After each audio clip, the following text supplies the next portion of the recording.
1668 ग्राम पंचायतों में तैयार किया था। इसी प्रकार मैंने यहाँ भी बसपा को तैयार किया, एक एक आदमी को तैयार किया। उसका रिजल्ट भी आपके सामने रहा मीडिया बंधुओं के। और आज मैं इस सिलसिले में आया हूँ कि जाति, धर्म और पार्टियों के नाम से आम जनता अत्याचार झेल रही है। जाति, धर्म, पार्टियाँ ये इस समय शोषण करने के कगार पे हैं जनता का। पार्टियों के नाम से लोगों को बरगलाकर सरकार बनाते हैं, लेकिन सरकार बनने के बाद चंद मुट्ठी भर लोगों के हाथ में ताकत चली जाती है। और जितने टेंडर्स हैं, जो मद के पद हैं, चंद लोगों के हाथ में दे दिए जाते हैं। चंद लोग धनवान बन जाते हैं और जो गरीब जनता है, 36 समाज के लोग हैं और खासकर जो मूल ओबीसी के लोग हैं, जो मूल ओबीसी के लोग हैं, जो वंचित समाज के लोग हैं, जो थोड़े थोड़े लोग रहते हैं गांव में, जिनकी आबादी कम है, क्योंकि लोकतंत्र में जिसकी संख्या बल ज़्यादा होता है वही सत्ता में रहता है।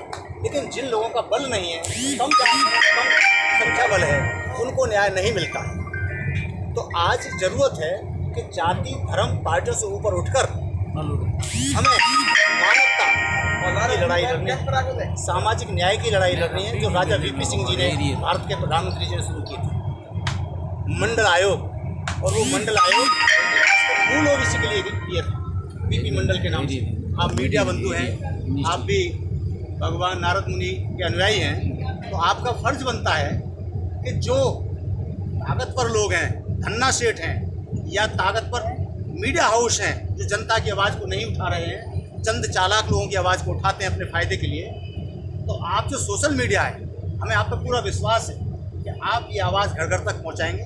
और इसी आवाज़ को बुलंद करने के लिए एक मालानी का लड़का 26 साल की एज, बल्कि मैं तो कहूँगा कि 22 साल की एज, 23 साल की एज से संघर्ष शुरू किया जोधपुर से। और जोधपुर से संघर्ष शुरू करने के बाद एक साधारण परिवार का बेटा, गरीब का बेटा, किसान का बेटा, बल्कि एक साधारण टीचर का बेटा एक 3600 कौम की आवाज़ बन गया। और ये आवाज़ दिल्ली के बैठे हुए तानाशाह राजाओं को भी पसंद नहीं है, गरीबों की आवाज़ पसंद नहीं है, इसलिए पूरी दिल्ली की सरकार यहाँ लगा दी है। बल्कि डबल इंजन की पूरी सरकार यहाँ लगी हुई है। 2-2 दिन मुख्यमंत्री कैंप कर रहे हैं। ये लड़ाई पार्टियों की ना होकर के अब 36 बिरादरियों के तानाशाहों के बीच की हो गई है। और ये मूल ओबीसी जो है, जिसको न्याय नहीं मिला है, जो यहाँ रिफाइनरी जो लगवाई थी, इसलिए लगवाई थी कि ये एरिया सऊदी अरब बनेगा, यहाँ इराक का पानी निकलेगा, यहाँ सोना निकलेगा, और हर घर में खुशियाँ पैदा हो गई थी। उन गरीब झुग्गी झोंपड़ी के घर में युवाओं में खुशियाँ पैदा हो गई थी कि हमें बराबर की भागीदारी मिलेगी, हमारे घर में रोशनी होगी, कुछ पैसा आएगा, धन धान होंगे। लेकिन चंद चालाक लोग पार्टियों के माध्यम से लड़ गए और जीत गए, जनप्रतिनिधि बन गए, और उन्होंने अपना भाई भतीजावाद फैला दिया। आज आप रिफाइनरी की हालत देख सकते हैं। आज मूल ओबीसी के लोग भटक रहे हैं चौराहे पे। आप देखना, सुबह आप मीडिया बंधु हैं, चौराहे पे देखो भीड़ लगती है, सुबह उठ करके हाथ में टिफिन लेकर के आते हैं गरीब समाज के बच्चे, और कहते हैं कि शाम तक हमें कोई 50-500 रुपये में हमको खरीद ले। और जब वो बच्चे की मोल भाव नहीं होता है, उसकी मोल नहीं लगता है, और शाम को दोपहर के बाद में टिफिन लेकर घर को लौटता है कि आज मुझे काम नहीं मिला, उस माँ से पूछो, उसके घर में चूल्हा नहीं जलता है। जनप्रतिनिधियों ने ये काम किया। यहाँ रिफाइनरी लगने के बाद में गरीबी दूर होनी चाहिए थी।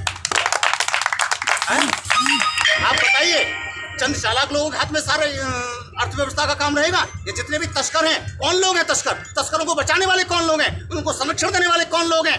ट्रकों से घसीट करके लोगों को मार देते हैं। और बात करते हैं एक समुदाय के विशेष का एक नाम लेकर के, कहते हैं कोजाराम मेघवाल हैं। एक जाति विशेष को आप राजनीति का शिकार बना रहे हो, न्याय के लिए नहीं। न्याय के लिए उनका नाम नहीं उठा रहे हो कोजाराम मेघवाल का, आप वोट के लिए नाम उठा रहे हो। तुम्हें वोट लेना है तो विधानसभा के चुनाव में जब चुनाव लड़े थे, उस समय कोजाराम मेघवाल याद नहीं आया? उस समय क्यों नहीं आया था कोजाराम मेघवाल याद?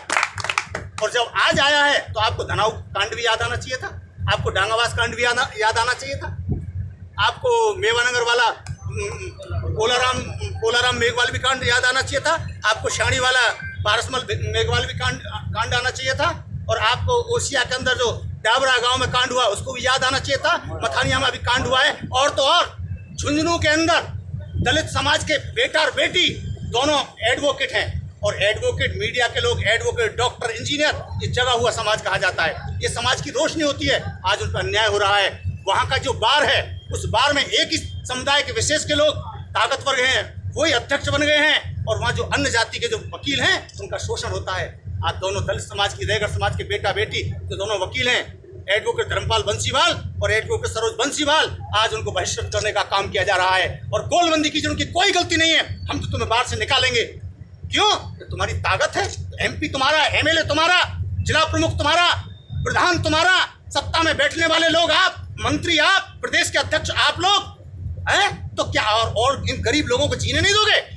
तो ये लड़ाई, ये सूर्य, ये रवि का, पहले रवि इधर से निकलता था, पूरब से रवि का प्रकाश होता था, लेकिन आज मैं आपको धन्यवाद देना चाहता हूं, मालानी के सभी बुजुर्गों को, सरदारों को, सभी छत्तीस बिरादरी के लोगों को, कि आज रवि पश्चिम से निकला है और इसकी रोशनी तमिलनाडु में भी घूम रही है, महाराष्ट्र में भी घूम रही है और मोदी जी के इलाके में घूम रही है। अरे मोदी जी, जहां 50-50 हजार लोग इकट्ठे होते हैं रवि के रैली में, आप वहां रोक के दिखाएं इस प्रकाश को। और अभी प्रकाश रुकने वाला नहीं है।